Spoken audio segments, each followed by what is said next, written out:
Comic books provided by Drawn to Comics, Glendale, Arizona's premier comic book emporium. Hello everyone, and welcome to another review of comics. It's another week of 52s from DC Comics, lots of stuff, so let's just go ahead and go through them. Wonder Woman. Wonder Woman actually wasn't too bad. It was globe-trotting, it was Wonder Woman that was a good Wonder Woman. I'll get a little bit more into what I mean by a good Wonder Woman. I mean, it was a good female character. You're going to find, as I'm going through these, there's some questions about the female characters this week. And something I'm actually going to talk about in another installment about that. But Wonder Woman actually turned out okay. Supergirl. She comes to Earth. She meets Superman. That's the story. It's something that could have been told in 3 pages. They took 23 pages to tell it.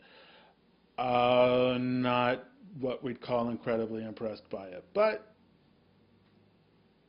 we're going to not even really give it a pass. It was a first issue. It should have been better. It really should have. Batman.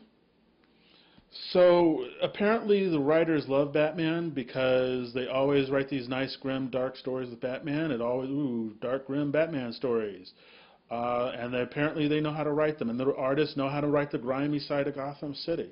So it all kind of meshes together and works well.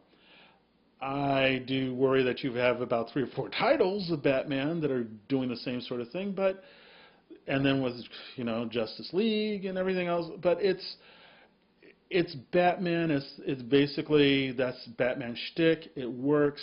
The writers are happy, artists are happy, so you get yourself a good story.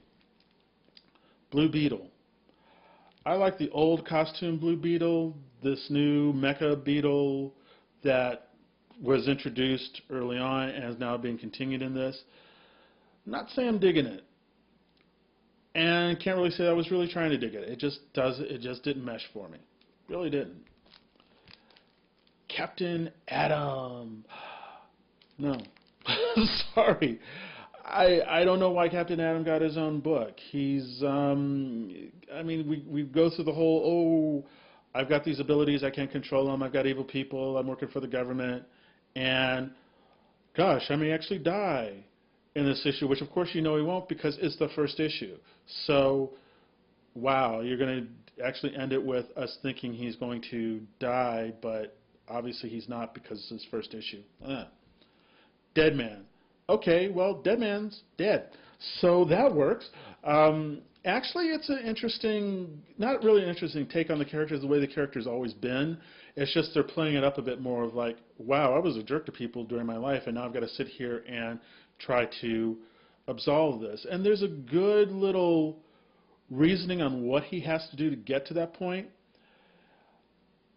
There's a tiny bit, and I'm not going to really say it was a real influence, but there's a little bit of Spawn in it, only because there's this countdown thing that I was going, I'm not getting it until I saw the whole plan that they laid out, and I was like, okay, I guess this kind of works for it. But it's the whole, remember, we're dealing with cosmic elements, and when you're dealing with the cosmos and stuff, everything's representative, so.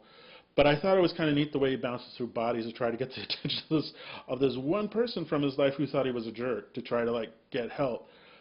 Ending again was one of those, what are we trying to do? But it was intriguing enough with everything going on. I said, Dead Man, we'll give it a shot. Legion of Superheroes. I know the art was good, but I honestly couldn't tell you about the writing. It's the Legion of Superheroes. There's always so many characters in it, and it's weird because the Legion of Superheroes know about the whole Flashpoint thing because they talk about the Flashpoint. So there's some confusing things that you have to be a comic book person that's followed the Legion for years that you're kind of going, I don't get how this all fits. But it's time travel. As they say in Star Trek, never worry about time travel because it'll just screw you up too much. Birds of Prey. Birds of Prey reminded me of a great TV episode of a show. In fact, it was almost like it was kind of like an Alias episode with a lot of aliases, meaning a lot of different women who were playing the same Jennifer Gardner character, because things just sort of happen. You're in the middle of it and you're trying to figure out what's going on, and they do some flashbacking to kind of catch you up on what's happening. I thought it worked for it, because I also thought it would have worked as a good TV show. So I liked it. I liked the way it worked. Again, they do a cliffhanger ending because they want to get you to the next one. I was like, well, if it were an Alias thing, I could see it working like that. So I like it. I'm going to give it some more time. Nightwing. I don't even know what to say about Nightwing. It should have been more. It should have been a lot more, considering the character. It wasn't there for me. It just sort of laid there as a story, laid there as a character. It was kind of like everything that, it's like with the Batman stuff. When it's Batman, the artists are like, okay, we know Batman, boom, boom, boom, boom, boom. Nightwing, the person tried to do the same thing, but it just wasn't there. The passion wasn't there for Batman, because it wasn't Batman, it was Nightwing. And so it was a whole different take. So it kind of was there, but not much. Green Lantern Corps. This was kind of like the movie, in that the movie was pretty terrible when it was on Earth. When it was off Earth, it was fun. That's what this book was about. And I think that was kind of, I want to think, that was kind of the play they were trying to do, is that, hey, you've got Guy Gardner and you've got Jon Stewart on Earth. And they're bored with what they're doing. They're so bored. They're just like sitting in space basically waiting for something to happen. Then they just kind of go, oh, let's just go to Oa and see if something's going on. And then they're in an adventure, and then they're happy. So that part was surprising, the way they did that, just because, I thought they could have gone a different way with it. But it worked well. Catwoman. I like Catwoman. Catwoman's a very interesting character. And the writer, I always have my yin and yang with. This had problems for me. This, again, kind of played like an Alias, except not the back and forth with the time. It was more of the straightforward Alias episode. And all was going well. All was going happy with it. I was kind of getting into it. Then it got cheesecake. Then it got more cheesecake. Then we had, and we're going to call it this, the Batman molestation scene. And when that happened, I was a little bit turned off, because I was liking the character up to that point, and then it kind of went into this thing, and I was like, not happy with it. So I'm giving this one, we're going to see literally we'll see what happens the morning after. The next episode, we'll see how that goes, if it's going to be something nice, or if it's still this thing that's kind of sleazy. Speaking of sleaze, better than the Outlaws. First of all, there was a good story in here. There was a kind of a free-for-all kind of adventure thing that I was kind of liking in the beginning. I was even kind of with Red Hood kind of being almost a toned-down Deadpool. I was even kind of digging that. Then they introduced, and this is surprising that it's a downer, Starfire.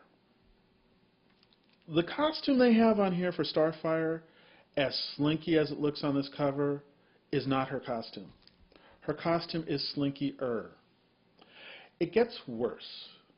Now, of course, you're saying, oh, slinky costume, that would be great. Strippers wear less clothes than more clothes than what Starfire wears as her costume. It's not only that. Starfire has been turned into a fanboy's wet dream. because now her race really can't really regard our race well. It's like there's this thing with short-term memory and not really remembering stuff, or long-term memory, something like that. It has to do with memories not sticking with her very well. She knows stuff, but short-term stuff she can't. So conveniently, she's having sex with Red Hood. Now, of course, she also was the girlfriend of Dick Grayson. But apparently she was a girlfriend of Dick Grayson. Now she's a girlfriend of Red Hood. But she's not really the girlfriend of Red Hood, because then our friend Speedy has sex with her because she says, hey, want to have sex? And he goes, okay, because this is after it's all after Red Hood kind of explains, they kind of just like are free beings. And then, no consequence, no nothing.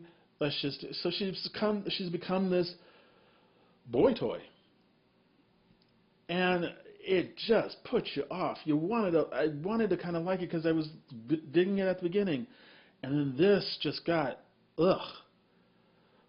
So I don't know if I'm giving it really like a second chance, because with her being this, with them establishing the way the character is, I know there's probably going to be more of that, unless something drastic happens. So that's it. Hate to end it on a downer, but that's it, and we'll see what happens next week when there's another batch of 52s from DC.